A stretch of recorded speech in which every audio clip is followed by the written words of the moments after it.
अस्सलाम वालेकुम। आप देख रहे हैं मुबशर लुकमान यूट्यूब चैनल। मेरा नाम मुबशर लुकमान है और 17 साल के बाद पाकिस्तान ने साउथ अफ्रीका को अपने होम ग्राउंड पे डिफीट कर दिया।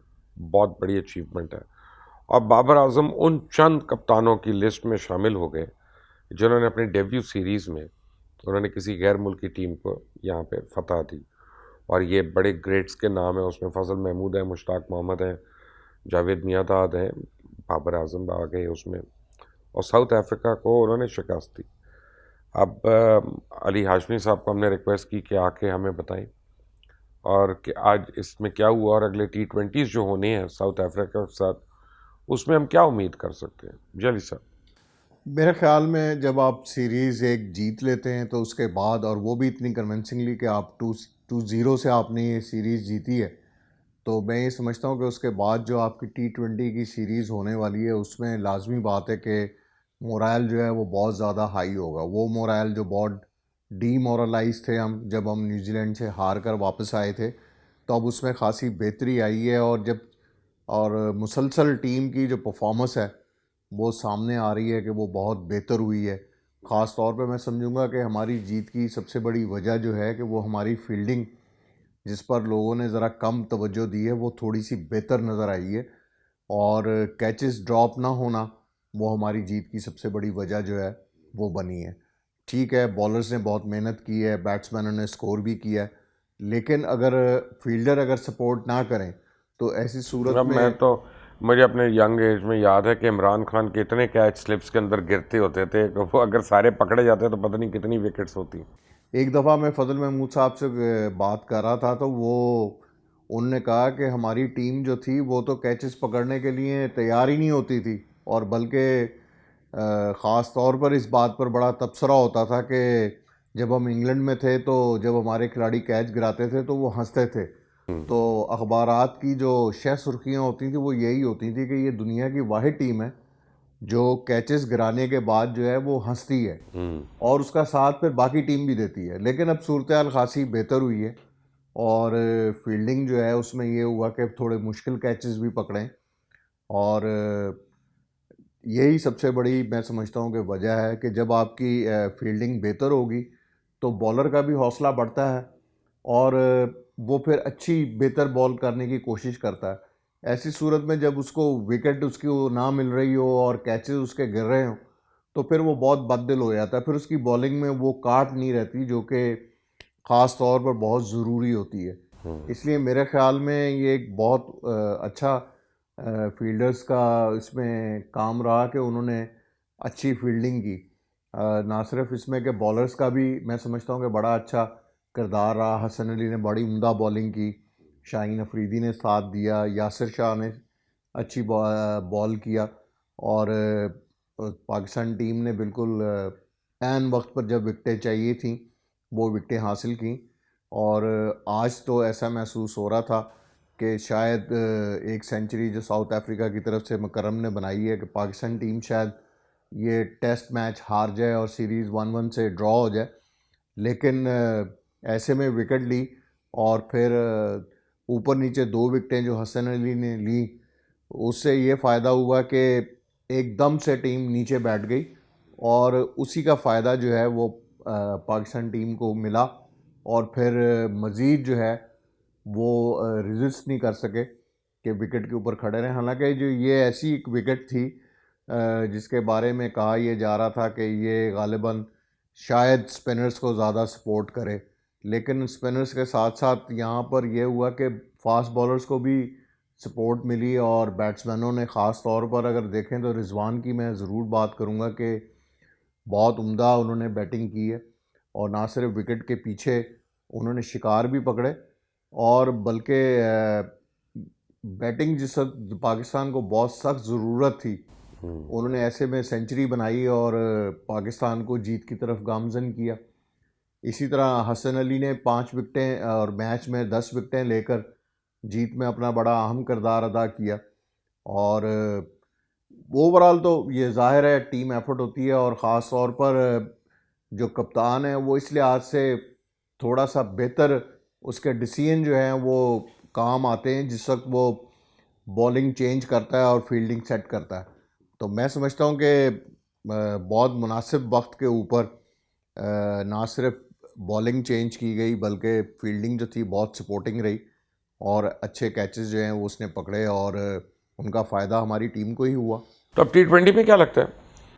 T20 में मैचेस जो हैं उसमें थोड़ा सा मैं समझता हूं कि हमें एज तो ये हुआ है कि हम टेस्ट सीरीज़ जीत गए, लेकिन साउथ अफ्रीका को T20 में हराना कोई इतना आसान नहीं होगा, क्योंकि ज़ाहिर है एक बहुत लिमिटेड ओवर्स की गेम है और हमारे जो प्लेयर्स हैं वो बेशक T20 अच्छा खेलते हैं और हमारी टीम जो है वो परफॉर्म करती है, लेकिन इसमें हमें थोड़ा सा जो है वो ज़्यादा मेहनत करने की ज़रूरत है, क्योंकि लिमिटेड ओवर्स की गेम जो है इसमें बैट्समैन को पता है कि मैंने स्कोर करना है और मेरे पीछे लोग आ रहे हैं और जो थोड़ी सी उसमें ओवर्स जो हैं वो चूँकि लिमिटेड हैं तो इसलिए उसको स्कोर करना ही करना है, तो इसलिए मार धाड़ ज़्यादा होती है।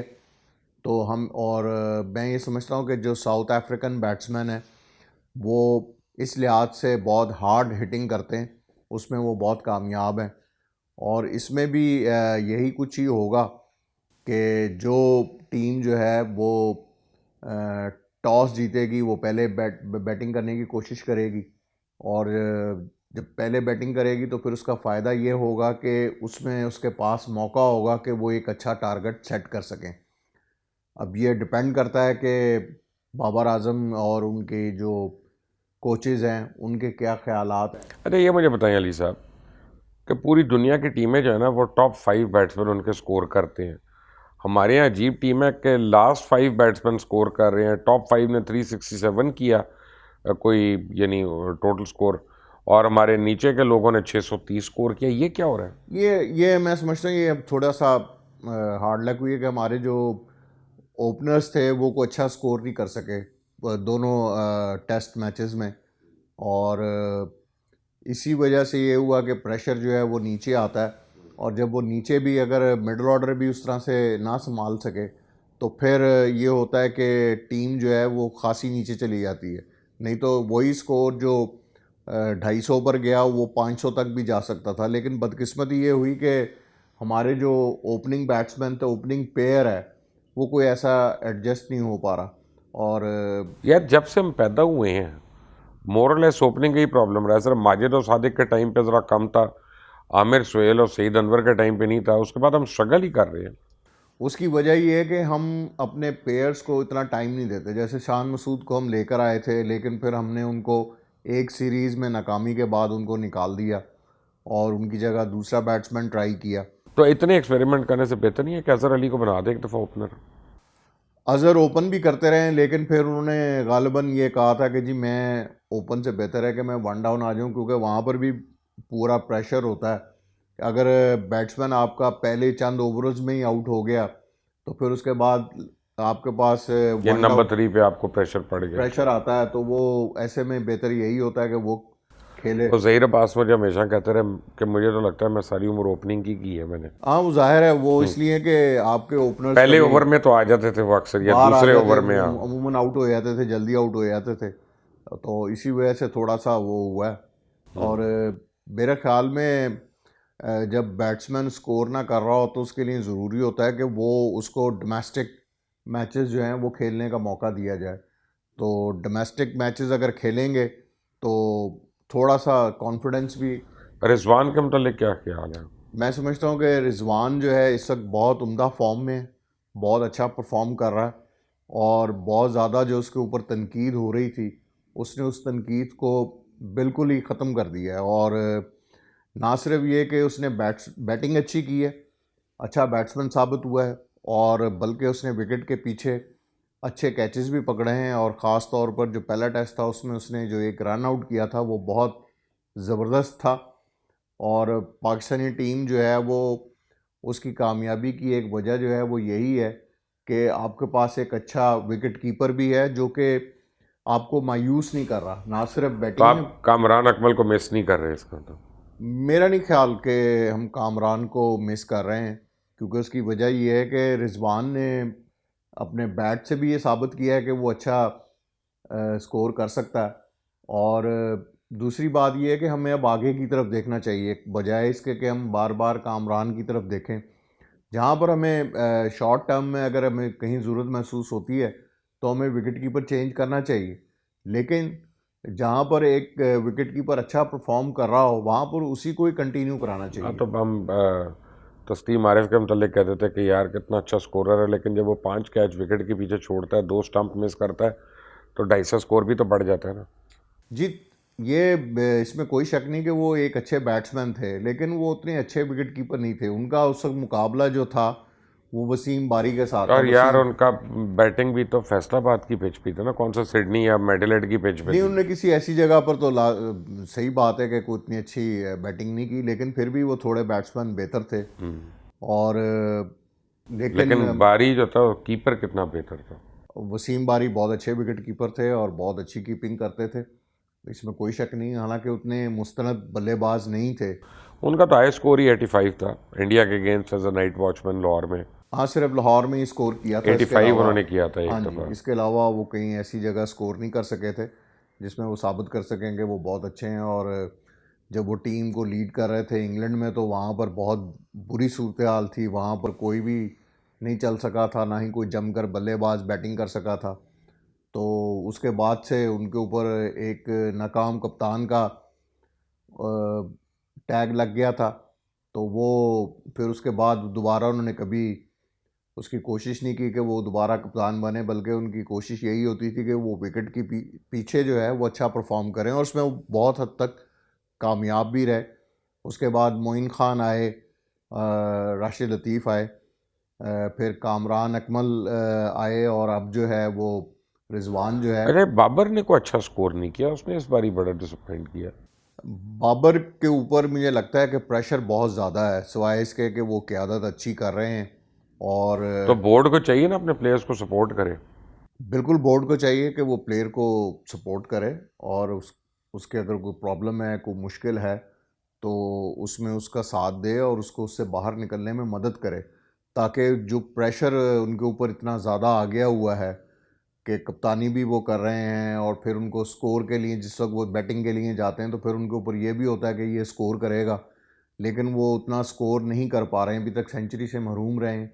तो जाहिर है जब आप 100 करते हैं तो फिर बहुत सारी चीज़ें जो हैं वो ठीक हो जाती हैं, और आपके ऊपर फिर उतना बड़ा जो लोग ये कहते हैं कि जी ये स्कोर तो कर नहीं रहा, अब भी आहिस्ता आहिस्ता ये आवाज़ें जो हैं वो उठना शुरू हुई हैं कि बेशक टीम जीती है, उन्होंने अच्छा लीड किया है, लेकिन वो जो उनका जो असल काम है वो उनकी बल्लेबाजी है, उसमें उस हद तक वो कामयाब नहीं हुए, सिवाय कि उन्होंने एक निसफ सेंचुरी बनाई है। उसके अलावा कोई बड़ा स्कोर नहीं किया। उनको इस तरफ भी थोड़ा सा तवज्जो देनी आज भी पड़ेगी। एक मौके पे विकेट नहीं गिरी थी, तो मिसबा ने बाबर को बुला लिया और फिर अपना। देखें, अब ये बात यही जो बात है कि थोड़ा सा कॉन्फिडेंस देने की ज़रूरत है, बजाय इसके कि आप और प्रेशर उसके ऊपर फिर बिल्ड हो जाए। अब 33 रन पे 7 विकेटें गिर गई। ऐसे में अगर मैं ये समझता हूँ कि रिजवान अच्छी बैटिंग ना करे और टेल एंडर्स उसका साथ ना दें, तो फिर हमारे लिए बहुत बहुत मुश्किल हो सकता था इस टेस्ट को बचाना। तो इसका मतलब है कि बाबर को बोर्ड ने इतना अंडर प्रेशर कर दिया कि वो खेल नहीं सक रहे। मेरे ख्याल में जब आपको कबल वक्त बहुत सारी चीज़ें मिल जाएं तो फिर वो प्रेशर भी उतना ही बिल्ड हो जाता है। चलें, एनीवे आप इसका मतलब T20 में इक्वल देख रहे हैं पाकिस्तान और साउथ अफ्रीका को। जी, मैं समझता हूँ कि बड़ा सख्त मुकाबला होगा, क्योंकि राइट। इतना वो तो कम बैक करने की सलाहियत तो बिल्कुल रखती है साउथ अफ्रीका। ये अलहदा बात है कि अब तक वो जब कोई अहम मूवमेंट होती है उसमें वो जीतने में जब उनको मौका होता है तो चोक वो हो उसमें जाते कभी हैं ना कामयाब हमेशा। नहीं रहे। वो उनके हमेशा इनके मतलब कहते हैं प्रोटियस, दे चोक। ये I mean they important matches में, पता नहीं अजीब सी साइंस है इनके साथ, बट एनीवे पाकिस्तान जीत गया, दैट इज़ व्हाट मैटर्स। 17 साल के बाद पाकिस्तान को, पाकिस्तान की क्रिकेट टीम को और हर एक को बहुत बहुत मुबारक हो। Subscribe to the channel, bell icon को प्रेस करें। अंटिल द नेक्स्ट टाइम, अल्लाह हाफ़िज़।